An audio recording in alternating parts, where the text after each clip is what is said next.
Bueno.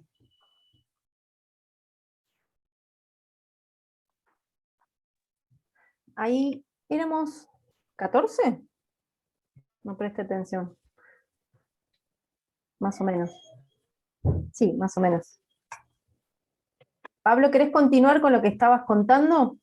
Sí, lo que quería es que aquella primera clase había sido una clase muy linda, donde los chicos se habían divertido mucho, la habían pasado bien, fue muy participativa, trabajaron un tema, era casi sobre el final del año y se nos venía muy entretenido. La gente, sale una docente llorando y entraba la otra, ¿no? Todo bien. No, después charlamos, obviamente era un tema muy seguramente privado, ¿no? Entre ellos. El clima era, nada, era horrible entrar a ese aula. Y yo me he quedado y lo saludó, hola, ¿cómo les va? Se dio cuenta de que la cosa no estaba bien y me dijo todo, me mira a mí, me dio unificado, ¿sí? Queda guardado. Porque este cuadro no me permite enseñar ni avanzar, así que hoy voy a escuchar. Y bueno, había habido una situación, a ver, propia del fin de año, de correcciones, de quién se lleva una materia, tiene que rendir en el primer periodo, quién se iba directamente a febrero. Eso generó que hubo un ataque aparentemente de alguno o alguna chica ahí, chicos que estaban ahí, hacia la docente que se fue mal. Ataque no de físico, sino verbal, por lo que les comentó esta docente. Y tampoco supe pormenores, pero digo, nada a veces es como uno quiere. Porque yo dije, bueno, si esto está tan bueno, o sea, qué linda experiencia. Qué sé yo. A la siguiente digo, no, pobre la que se fue lenta, ¿no? Y eso puede ser uno. No hay algo ideal, ¿no? Y yo le preguntaba muchas veces, mira, a veces me ha pasado de venir con todas las expectativas, sobre todo cuando arranqué los primeros años de docente, y te sale al revés, y esos días que vos venís con lo justo, que venís ahí como no, con no tanta expectativa, es impresionante, que no sé qué es lo que pasa, qué hay en ese día, pero bueno, me dijo, es docencia. Esto que vos estás viendo se llama docencia. No es Sí, fácil. la complejidad de la docencia. Y decir complejidad no es decir algo complicado, sino decir que hay multireferencialidad en esa aula, hay multivariables, plurivariables, Claro. que se suceden, que acontecen, que se mueven es al mismo tiempo, ¿no? Y sí, bueno, por eso esto de controlar, y no, ¿cómo hago? O sea, no somos robots, no somos máquinas. Qué bueno que no lo somos. Vuelvo a esto, es una relación humana, primero y principal. La relación de enseñanza-aprendizaje es una relación humana, es un encuentro humano con todo lo imprevisible que puede llegar a suceder en ese encuentro humano, ¿no? También tiene que ver con la construcción de un grupo, porque a veces es una serie de estudiantes. Es como estar en el colectivo, ¿vieron? Que hay un montón de personas, pero no somos un grupo. Estamos todos sentados, vamos todos más o menos al mismo lugar, pero no podemos decir que somos un grupo, ¿no?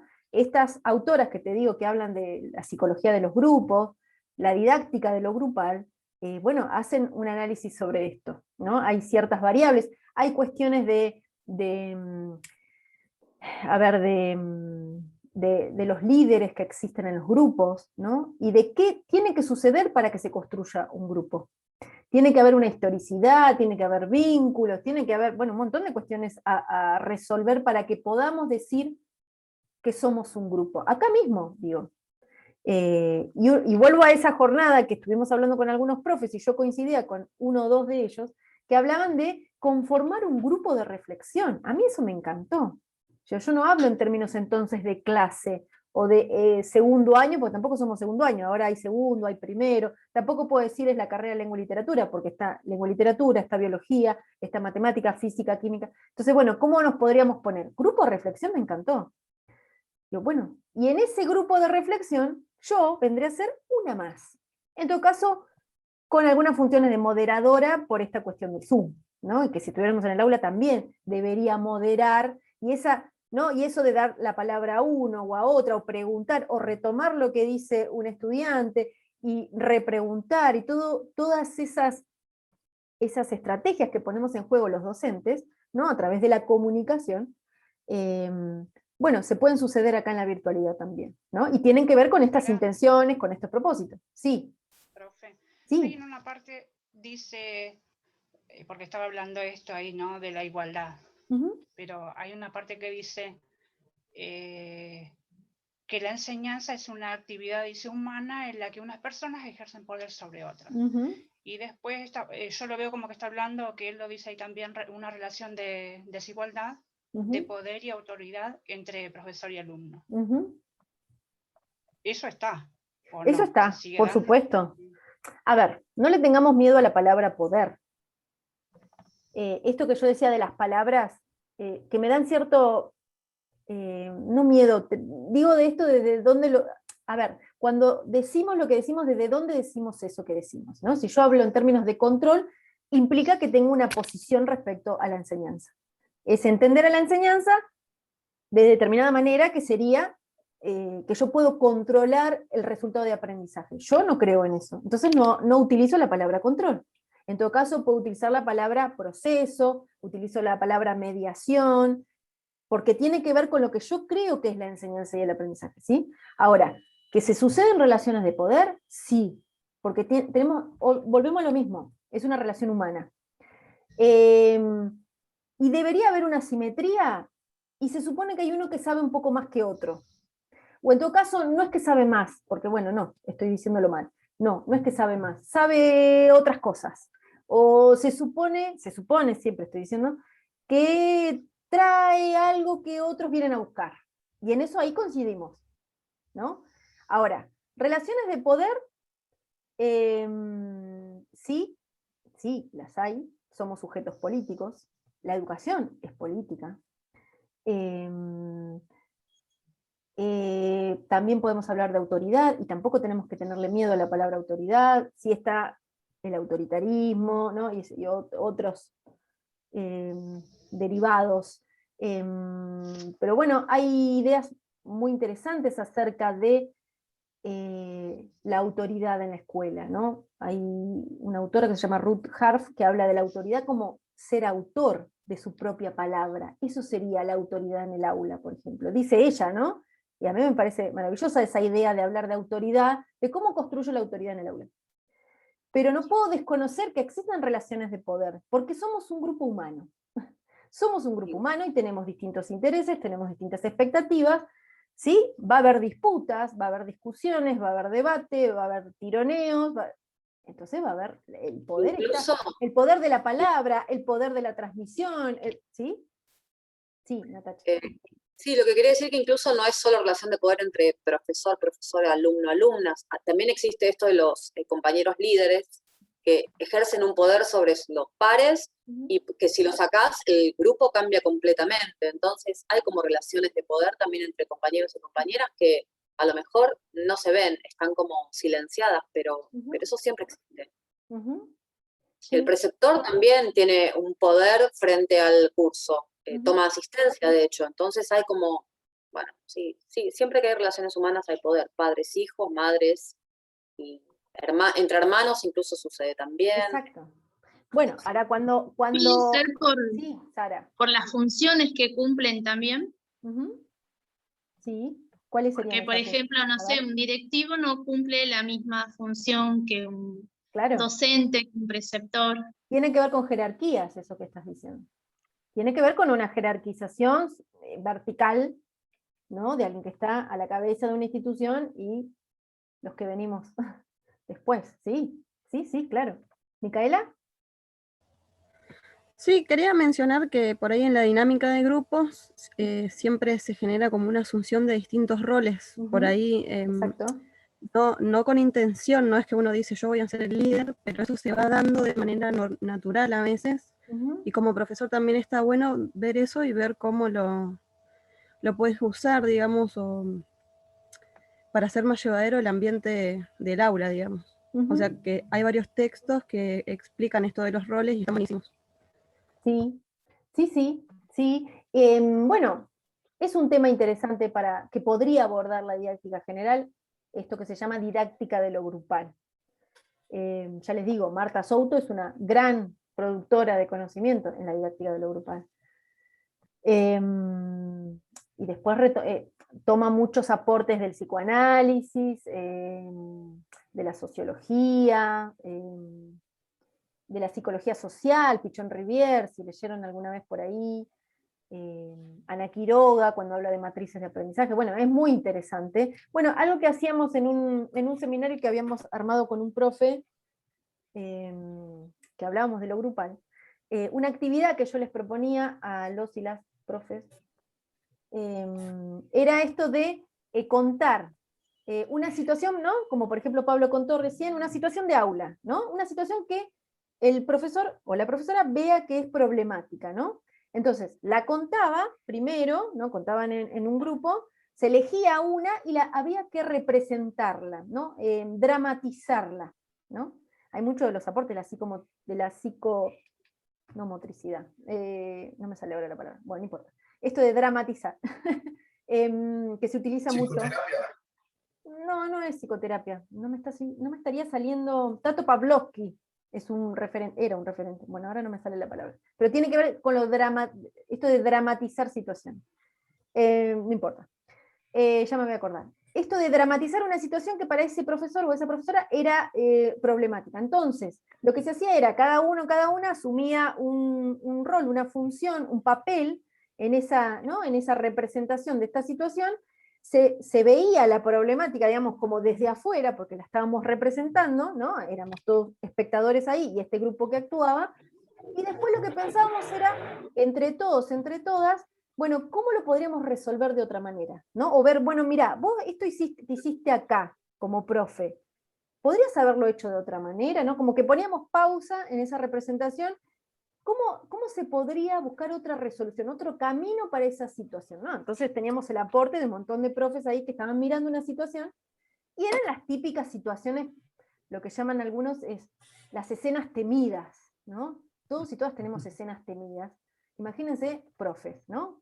Una de las escenas temidas, por ejemplo, es que se me revolucione el curso, decía una profe, que trabajaba en el laboratorio, y se había armado un lío, ya se estaban revoleando cosas, los chicos, las chicas, no sé, los tubos de ensayo, estaban haciendo un lío, y la profe no entendía bien qué tenía que hacer, qué podía hacer.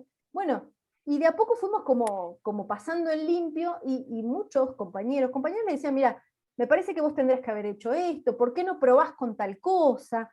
¿No? Obviamente que éramos todos adultos ahí, y le hacíamos también el juego, digamos, a esa profe para ver si podía resultar, pero después la idea era llevarlo al aula, a ver si resultaba con ese grupo.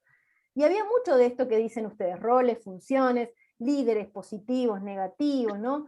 Esto de la historicidad del grupo, los vínculos, los intereses, las rivalidades, las relaciones de poder, bueno, todo eso sucedía en un grupo, y eso sucede en el aula.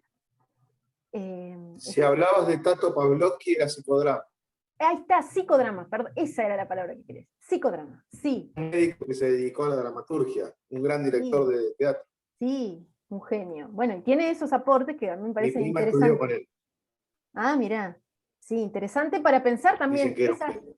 esas escenas temidas de los y las docentes. Yo creo que debería haber un taller para dramatizar esas situaciones. Así que, y era como una catarsis también para algunos profes, ¿no? De poder contar, de ver también que compartimos esas escenas temidas, ¿no?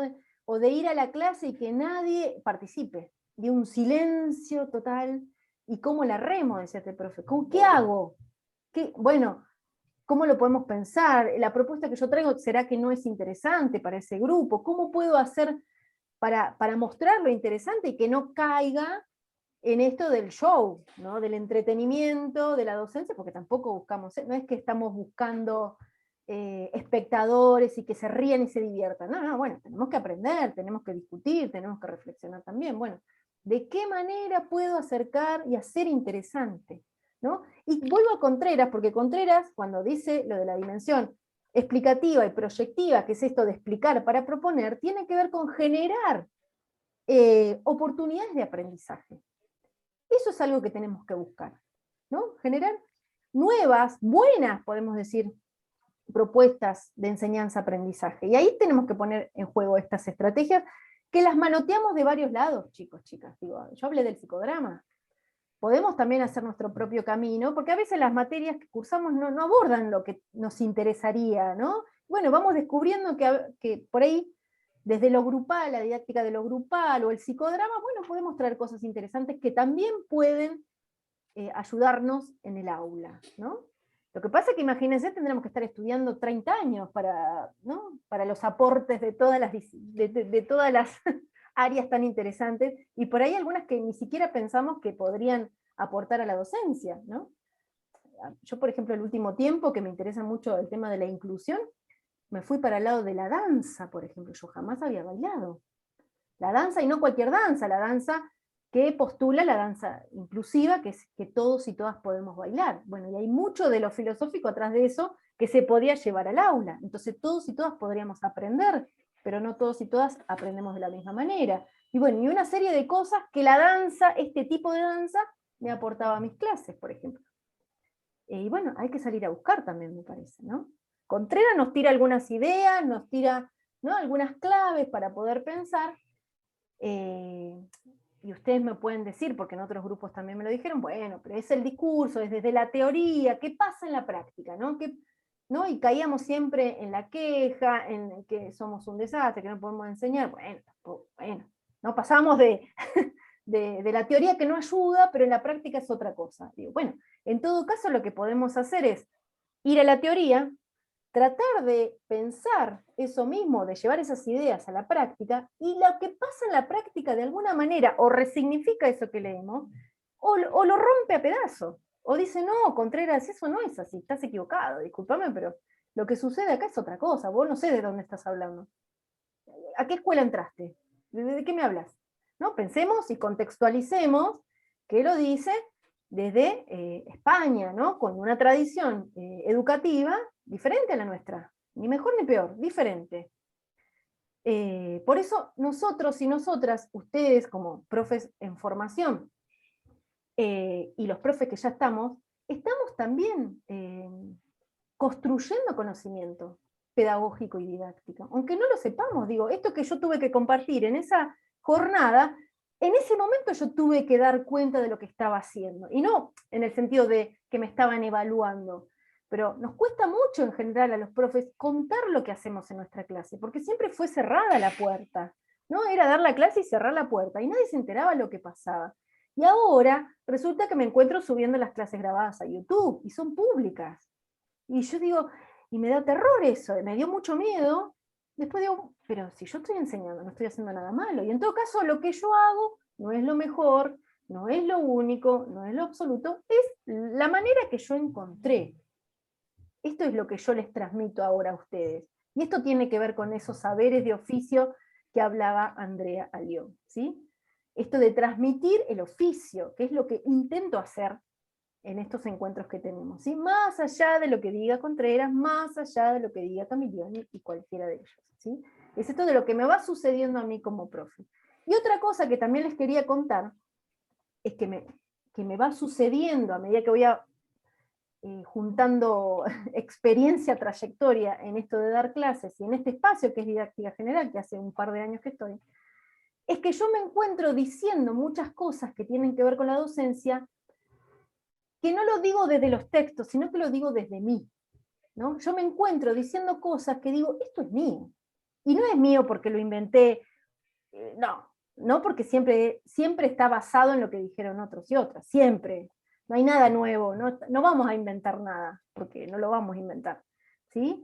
Pero es decirlo desde la práctica, es decir en carne propia, esto lo viví, ¿no? De contar situaciones que ya las iremos contando, ¿no? En las clases, cuando sucedieron situaciones, decir, ¿cómo resuelvo? ¿Cómo lo resuelvo? ¿No? Ahora me pasa, por ejemplo, con un curso súper numeroso, súper entusiasta, enérgico, y que participa, y que hablan todos a la vez, y que van escribiendo en el chat, y que van levantando la mano. Entonces yo me encuentro como empantanada en eso, que tengo que contestar, que leer, que ir admitiendo, porque eso antes no estaba, chicos, chicas, lo sumo, abría la puerta si alguien golpeaba, o pasás.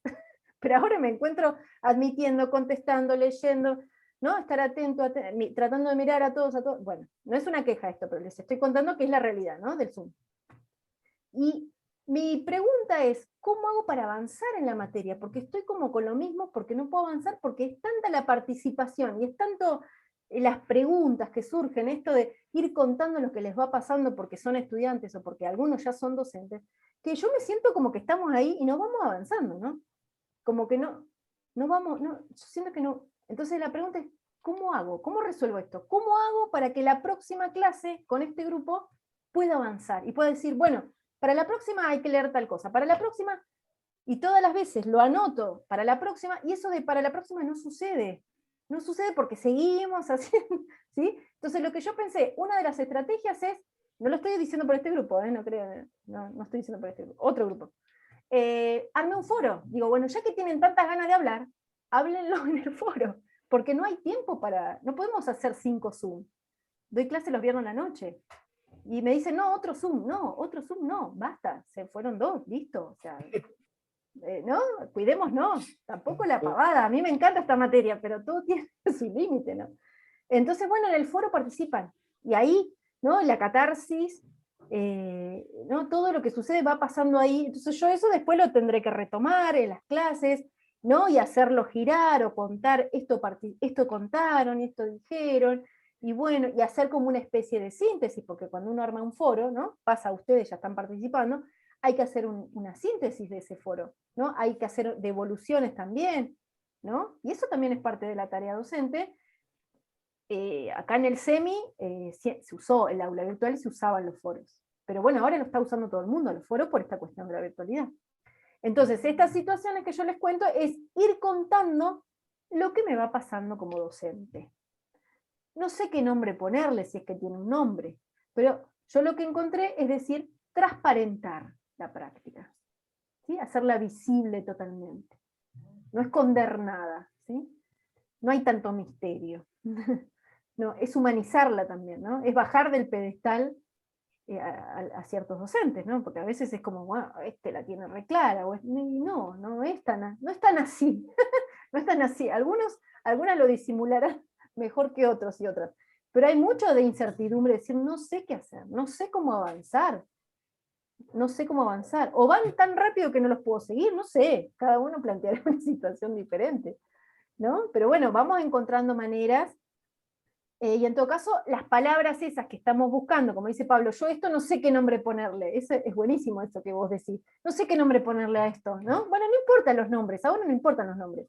En algún momento vamos a encontrar los nombres para cada cosa, ¿no? La otra vez un estudiante me decía, una didáctica piola, me decía, ¿no? Paenza, hablaba de Paenza y decía, una didáctica piola. Y yo decía, ¿qué será eso de la didáctica piola? ¿No? ¿Qué implica una didáctica piola? Que llame la atención, que lo relacionen con, ¿no? Porque habla de matemáticas, Paenza, o acercar la matemática ¿no? a la cotidianeidad. ¿Qué es eso piola que él ve ahí y que dice, me encantaría ser como ese profe? ¿No? Así que ya encontraremos las palabras para describir o ponerle nombre, rotular, nominar a eso que vamos haciendo, ¿no? Y bueno, por eso ahí está Contreras y demás, para darnos esas palabras, ¿no? De eso saben y lo dicen también. Bueno, algunas ideas más que aparecen en el texto, les decía la vez pasada, la van a abordar en pedagogía. Yo ya estuve hablando con el profe de pedagogía, que creo que la mayoría está cursando con Wenceslao, ¿o no? ¿No? Renunció hoy. Sí, pero renunció a las horas ayer. No te puedo creer. Sí, nos quedamos sin profesor. Ayer lo vi y no me dijo nada. Qué bárbaro. Es que lo decidió sobre la tarde-noche, me parece, porque primero había mandado una noticia de una actividad y después puso la noticia de que dejaba las horas. No sé qué pasa con pedagogía este año, chicos, chicas, porque yo estoy en la escuela de música con otro profe llevando adelante las horas de pedagogía, las clases, porque no hay profe de pedagogía. Y es una materia tan interesante y tan fundamental para la formación y tan de la mano con didáctica, que es como difícil, ¿no? Bueno, entonces lo que les iba a decir no les digo nada, porque lo que iba a decir es algo de lo que plantea Contreras lo pueden abordar en pedagogía, y ya esto lo había charlado con el profe, esto del origen de la escuela, los procesos de socialización, algo dijimos de la desnaturalización de la enseñanza, pero bueno, lo iremos retomando hasta tanto tengan profe de pedagogía. No es que lo vamos a dejar colgado ahí. Pero bueno, es como un tema específico de la pedagogía, ¿sí? Esto del origen de la escuela, las características de la escuela moderna, el surgimiento de los sistemas educativos modernos y demás es parte de la pedagogía, ¿sí? Pero bueno, no se preocupen que lo vamos a ir viendo también. Bueno, y algo como, no sé cómo estamos de hora, ya estamos, algo como para finalizar y no, para cerrar y no, ¿sí? Porque cerramos pero abrimos, porque esto, ya les digo, es algo constante, es parte de la dinámica de la clase.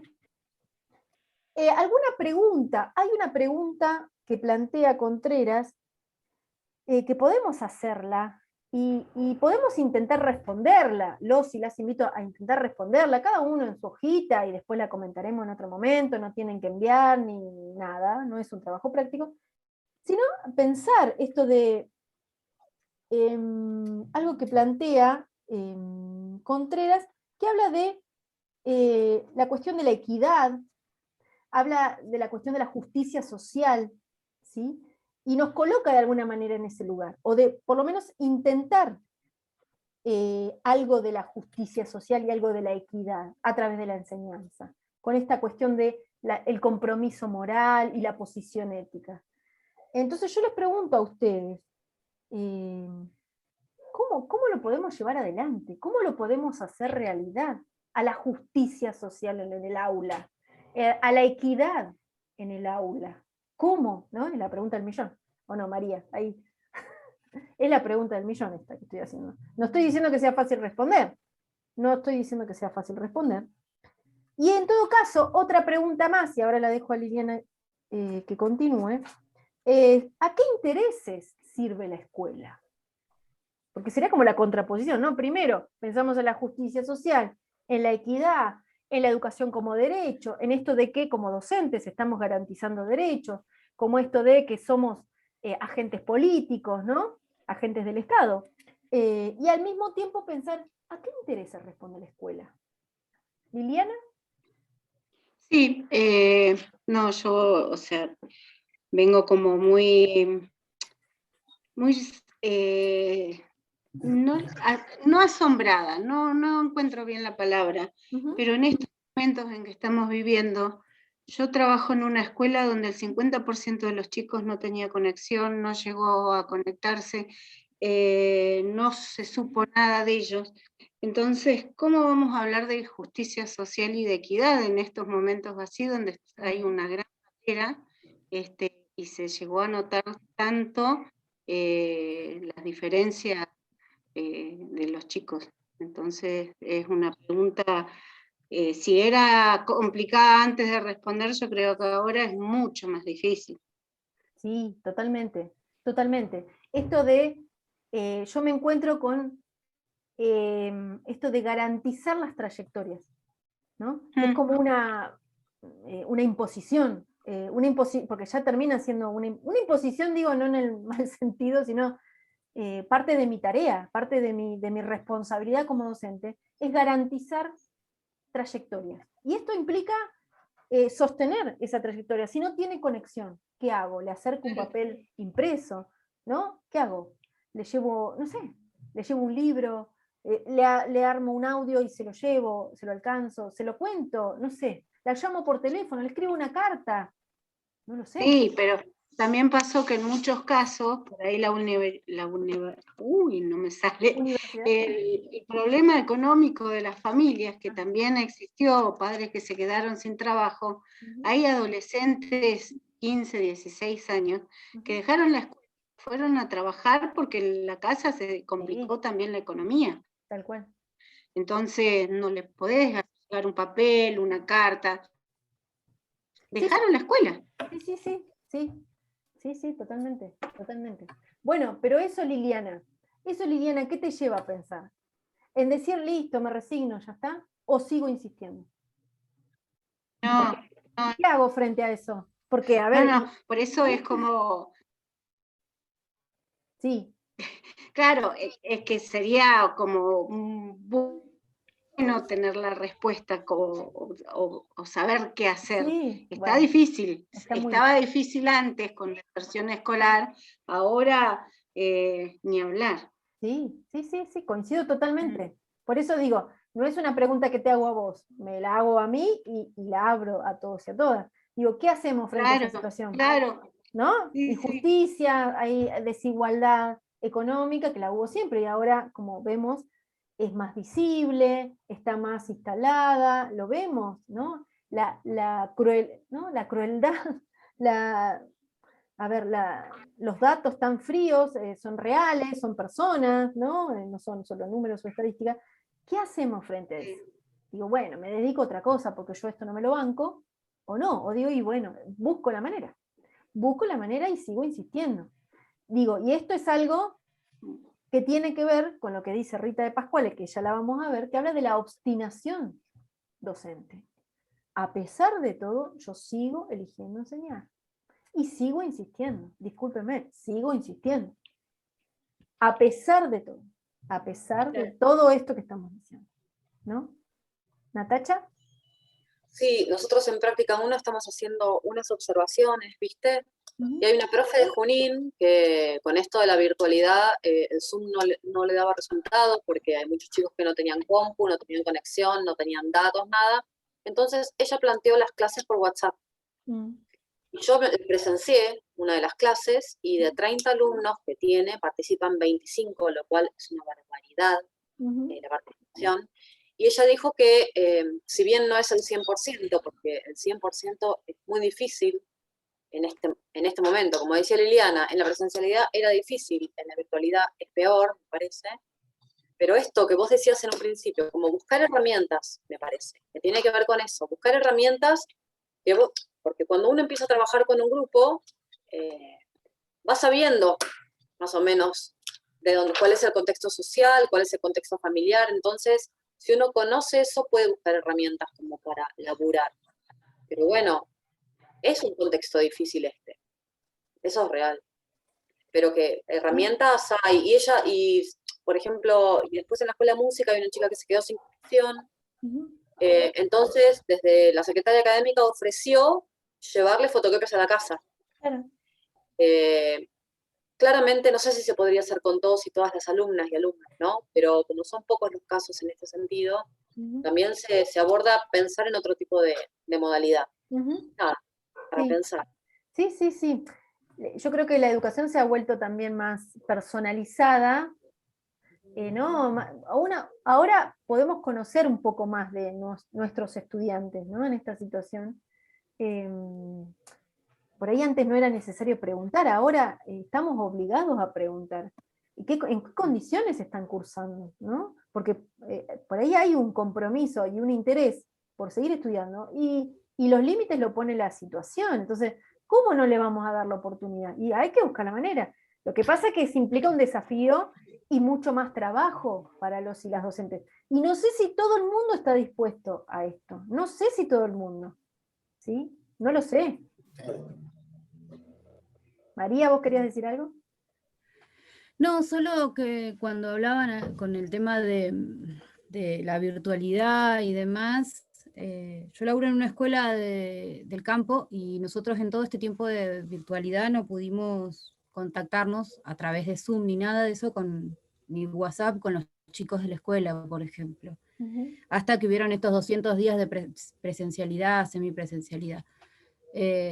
lo que teníamos que hacer era eso, preparar, y lo que estuvimos viendo y probando, porque era todo nuevo, era de laburar por área, hacer trabajos en conjunto, todos los profes que pertenecíamos a la misma área, y con las tráfico de distrito era írselos a dejar casa por casa, presos, casa por casa, y se fue laburando de esa manera.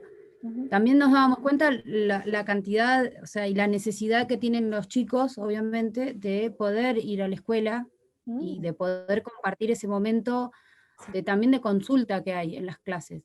Que eso, porque no hay autonomía para laburar solos en la casa. Y por lo general puede pasar de que en la casa no lo puedan ayudar. Entonces, ante eso, el grupo de compañeros nuestros Quimeltufes, que son los que trabajan de la comunidad, enseñando lengua y cultura mapuche en el secundario, ellos armaron un programa de radio, buscando como otra posibilidad y otra herramienta, donde, bueno, nosotros podíamos mandar audios explicando los trabajos o leyendo, bueno, como que nos fuimos acomodando de alguna manera para ver cómo llegar, y así todo, es como que se hizo un montón de esfuerzo, pero no podíamos terminar de llegar, digamos, no, sentíamos que esa ausencia todavía estaba, y fue re complicada esa parte, hasta que, bueno, que nos pudimos encontrar estos 2 meses que hubo, no sé, 3 meses, no sé cuánto tiempo, medio de semipresencialidad que tuvimos, pero bueno, eso, estuvimos ideando algunas estrategias o algunas herramientas para ver qué podíamos utilizar.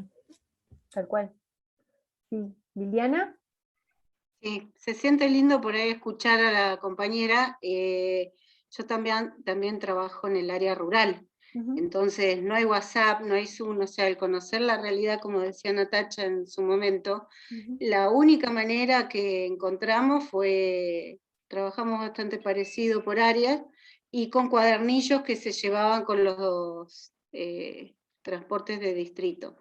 De todas maneras, ahí es cuando más se notó, por ejemplo, esto que yo decía, de que muchos chicos no se pudieron quedar en la casa porque la economía no daba para seguirlos manteniendo, y los pibes más grandes están todos trabajando de changas en el pueblo, y se perdió la escolaridad ese chico, porque no vuelven. Nosotros tuvimos 2 semanas de presencialidad, se nos hizo recortito,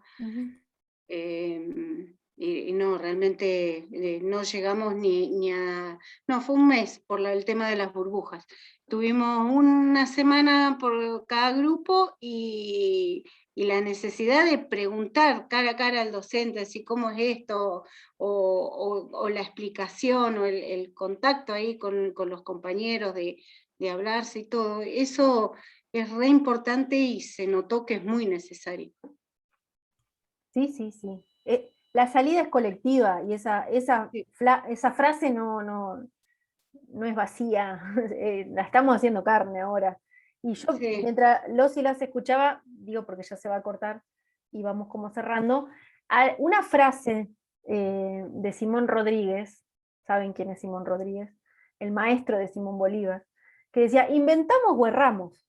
El tema, yo le agregaría, es, y no nos quedemos, justamente, intentemos, busquémosle la manera. Por eso digo, esas son decisiones, están los que no lo van a intentar, pero bueno, la satisfacción de decir, bueno, hice, y después también saber que no lo podemos hacer todo. Hay mucho de la política pública que tiene que también, ¿no?, los organismos, los gobiernos, que hacer su parte, ¿no? No todo lo podemos resolver. Se va a cortar, nos vemos el 2 de julio y nos seguimos comunicando por WhatsApp, vayan al foro, ¿sí? Porque si no, nos vamos a quedar así como, y no vamos a hacer otro Zoom, ya es suficiente. Espero que tengan una hermosa semana cuando no nos veamos y nos comunicamos. Gracias. Gracias. Bueno, que estén bien.